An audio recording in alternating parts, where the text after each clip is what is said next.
hiding your addiction is not helping. It's actually making things worse. It's costing so much. It's costing mental energy, mental bandwidth. It's probably affecting your work, your business, your friendships, your relationships, maybe your family life. Emotionally, it's draining. And this hiding, this shame that you feel with your addiction is just reinforcing it, reinforcing the power that it has over you. But I want you to know that there's a path forward. And today I'm going to help you to understand why shame and hiding are not actually getting you the results, that they're just part of a deeper pattern, and what you can do to actually start to make a difference in your life.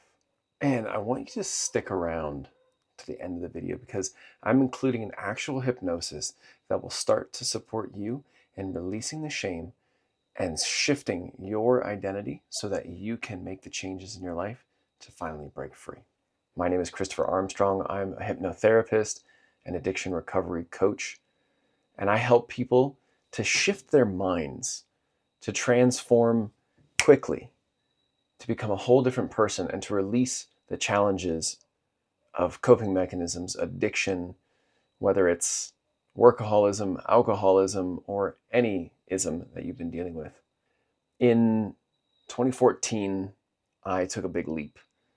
I took a leap into the unknown, and I moved to Bolivia, to La Paz, Bolivia, with my wife. And that's where she grew up.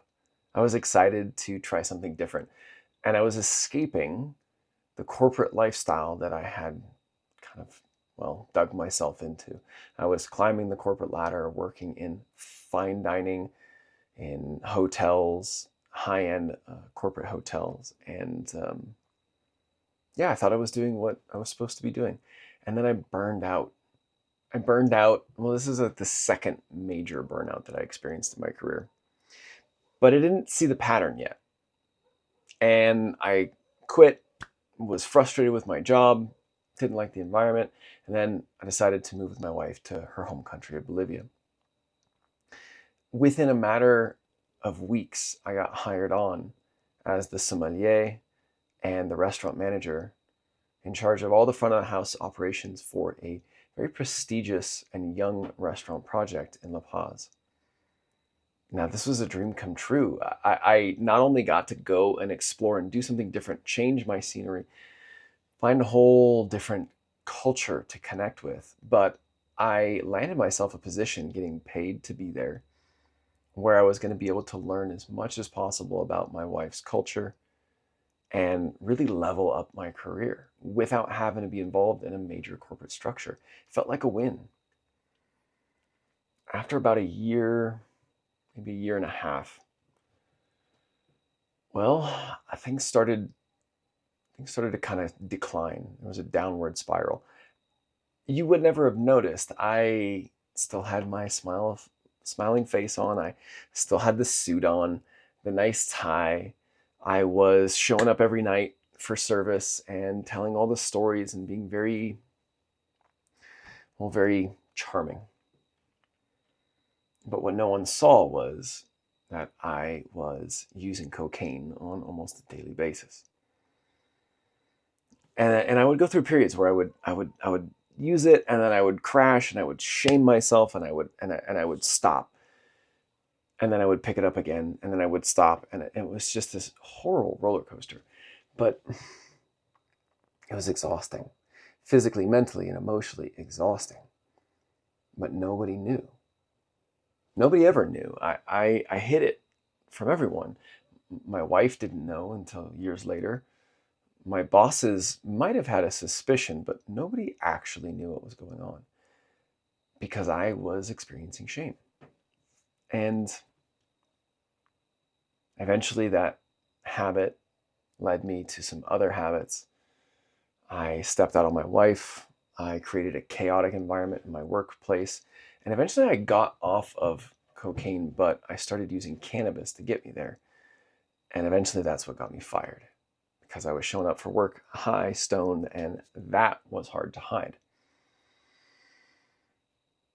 My relationship started to fall apart. But nobody knew. Nobody knew what was going on the whole time. Nobody had any idea. And then one day my wife said to me, I think you might need to go home. I think you might need to go back and spend some time with your family. I took a deep breath. I looked at her. I nodded. Now, I want to talk to you about why it is so important for you to understand the cost of hiding your addiction. Now, this doesn't mean that you're necessarily going to go out and tell everybody. You don't need to go on social media and tell everyone, hey, I'm dealing with this addiction. I'm dealing with this problem, alcohol, whatever. I'm not saying that, but I need you to understand the costs of you hiding so that you can start to make a change, so you can start to behave differently. Number one most challenging part about hiding an addiction is the emotional toll of keeping secrets. It takes energy, thought, conscious and unconscious, to hide, navigating and juggling lies, making sure that you have the right response to somebody, making sure that you don't reveal some sort of a deep, dark secret. But then the shame builds, the guilt, maybe the anger or the sadness. And these emotions, if they are not felt fully and processed, will stay in the body. The body keeps the score. It's a great book about the understanding of trauma, complex trauma, and how the energy of emotions stay stuck in us. We can actually go through and scan through your body, and we could see where your emotions, what the ancients in different traditions used to think as being like black little bags. In the Hawaiian tradition, they thought your stuck emotions were black bags, these little black bags of energy that would keep you working on a different level. They would keep you stuck, and they affect the body. They eventually turn into disease, physical disease, cancer, all kinds of things. And so your emotional toll will stack up, and eventually it will cause something really terrible to happen. But there's also a mental strain when you're living a double life. Now, I was a successful wine taster, sommelier, and restaurant manager, working for one of the most prestigious projects from one of the most famous chefs in the world. But I was living two lives. I was living the life that everyone else could see, that my wife could see, that my coworkers could see, and then I was living the life where I was sneaking away in taxi cabs, specifically driven by my drug dealer, and getting my fix. And the thing is that it divided my focus. It divided my energy. It impacted my decision making. It left me feeling disconnected because I never felt like I could truly be authentic and open with someone, because that meant that they might see what I was hiding. Now, this is also having an impact on your home life, your relationships, your work. The effort to maintain these appearances, to hide your addictions, to hide your struggles, your coping mechanisms, it comes at a high cost. Missed opportunities. If your energy, your bandwidth is focused on something like hiding and navigating these lies and figuring out who knows what and how, who can I talk to, then you're going to miss out on all these potential opportunities that are around you. Your mind only has so much bandwidth. Your unconscious mind gets 2 million bits of data per second. Your conscious mind can only hold 126 bits of data per second. And if you're using that 126 bits to maintain a double life, you're missing out on opportunities. You're leaving money on the table. You're missing deals. You're missing potential collaborations. You're missing cash. You're missing success. And again, strained relationships, isolation, all these things are going to stack up. That stress is not going to go away until you do something about this. So how much is hiding your addiction costing you emotionally? How much is it costing your bottom line? How much is it affecting your paycheck? How much is it draining you because of what you're spending that money on to maintain these mechanisms? Look, there is a fear of exposure here. Our culture has really shamed the addict. Now, I want to be very clear. You are not an addict. I am not an addict. I never was. I'm not an alcoholic. I never was. I don't believe in what the 12-step programs teach, which is to label yourself as your behavior. I am a person. I'm an infinite being. I am a soul. I'm whatever you want to call yourself. Whatever your belief structure is, doesn't matter. But you are not your behaviors. You are a human. And your behaviors can be changed. Now, this fear of judgment, this fear of exposure causes us to hide. And that hiding takes energy, and that energy is draining. And it reinforces the addiction. The addiction gets stronger because we're hiding ourselves, and it takes so much bandwidth.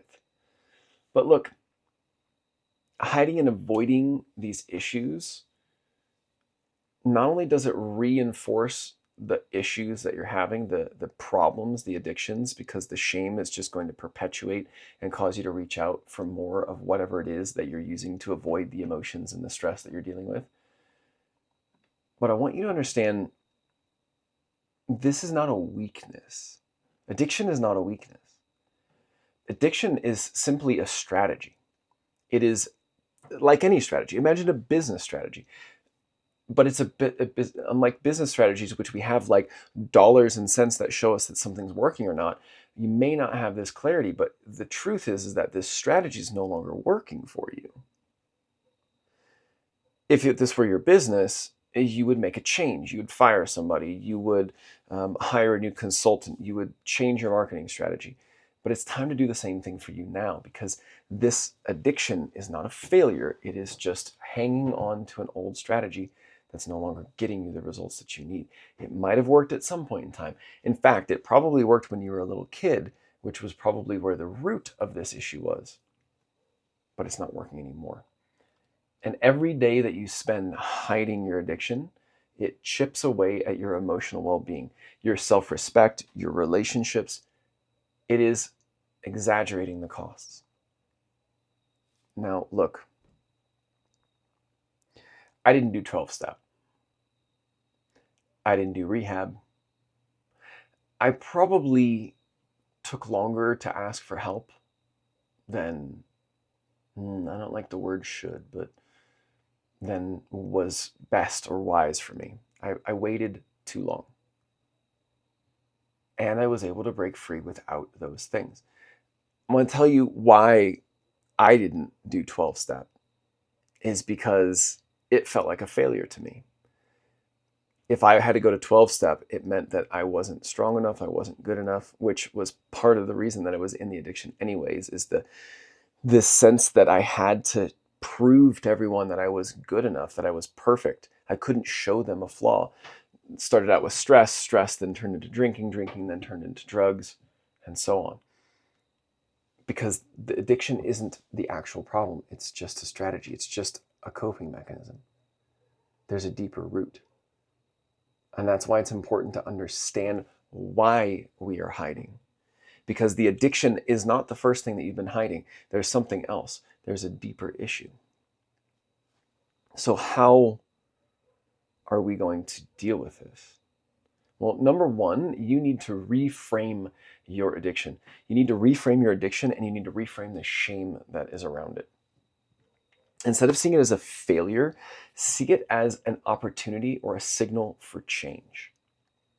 Just think of it as a KPI, a key performance indicator.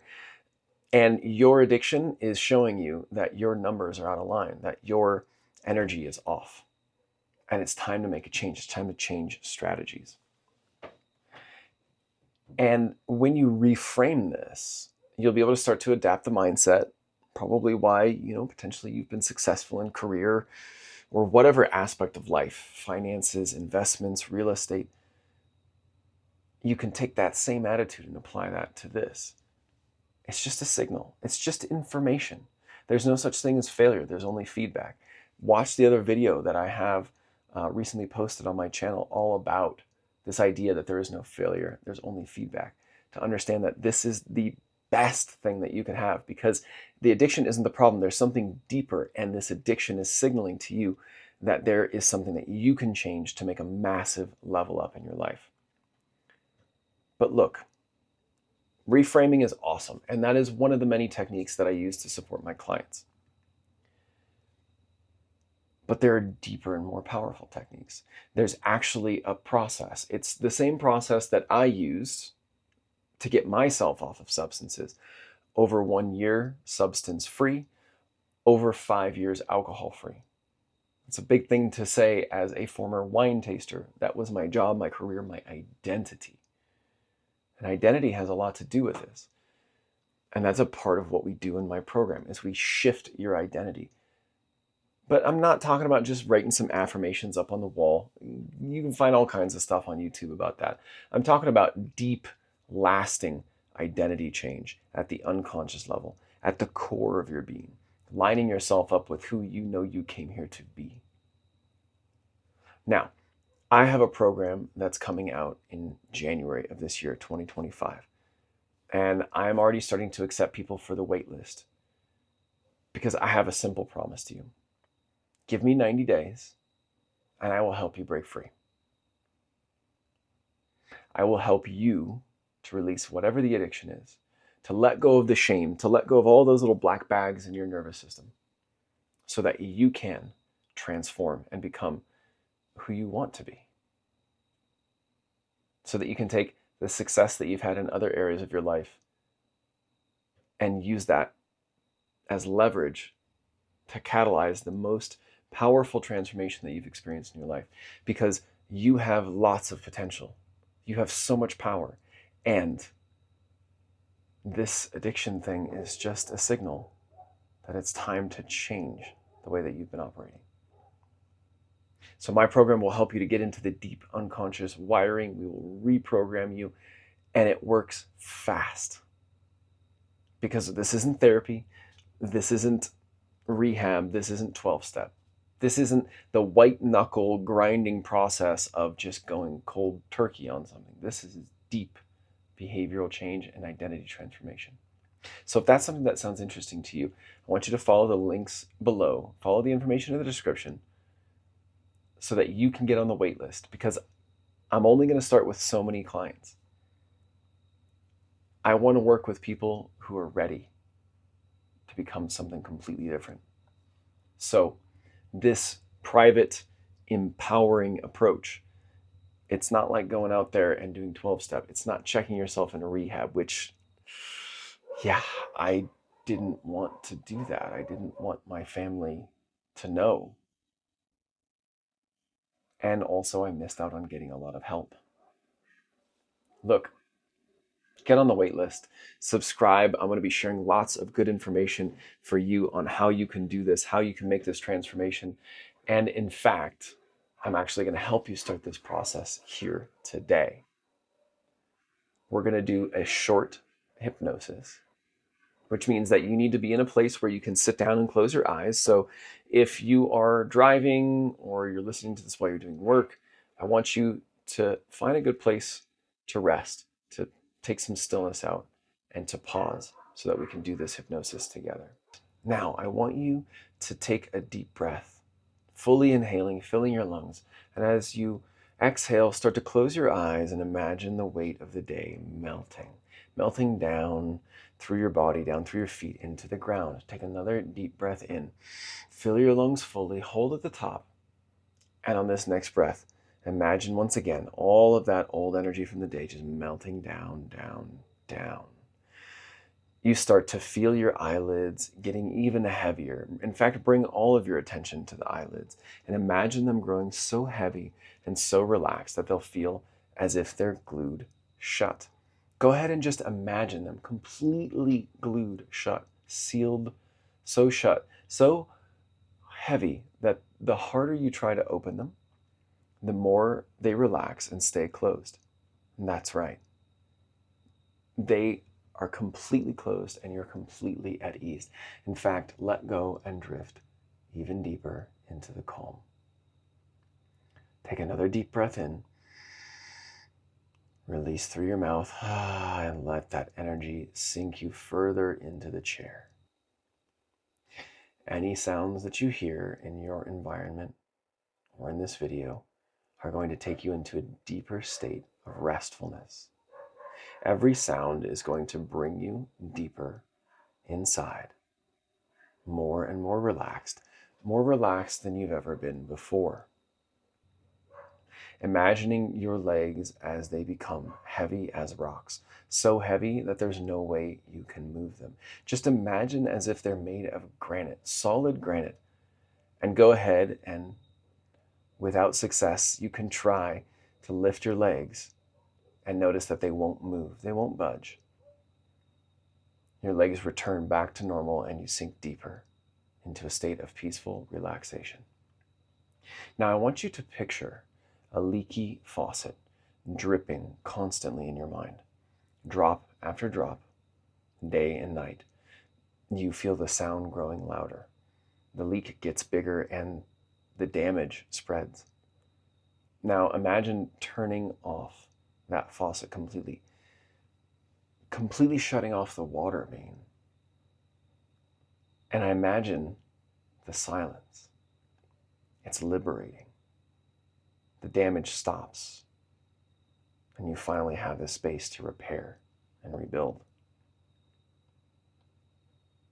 You are ready to stop hiding and start living authentically. Imagine wearing a backpack, and that backpack is filled with 40, 50, 60 pounds. All of the shame, the guilt, the heaviness that you have held on to for so long. And imagine slipping it off your shoulders and hitting the ground. You feel lighter, more free, because you are capable of breaking free from this double life. Help and support are available. And you now know that seeking support is a sign of strength. Now I want you to imagine floating above a timeline. You notice that you're sitting on a timeline and there's a future and the past in some direction from the center of your being. And you float up above that timeline and you float out into the future. And you float out some time where you know that you are completely free and you have fully transformed. And I want you to look down at that version of yourself. And as you see that version, notice how happy, joyful, powerful, embodied, confident he or she is. Now I want you to drop down and look through your eyes. See what you see, feel what you feel, and hear what you would hear in this moment of pure freedom. Amplify that feeling by 10 times. Increase those positive feelings another 10 times. And now increase the feeling of that positive energy another 10 times. You are free. Repeat this in your mind. I am free. I am free. You're free to do what you want. You're free to live the life that you desire. You're free to share yourself completely and authentically with those who you know, love, and care for you.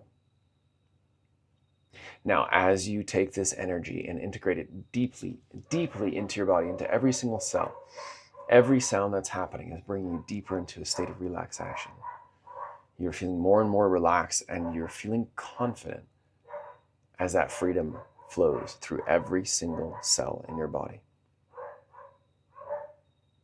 And now, at the count of 5, you're going to come out of this trance, feeling more empowered, more energized, and ready to take this new step forward in a new direction.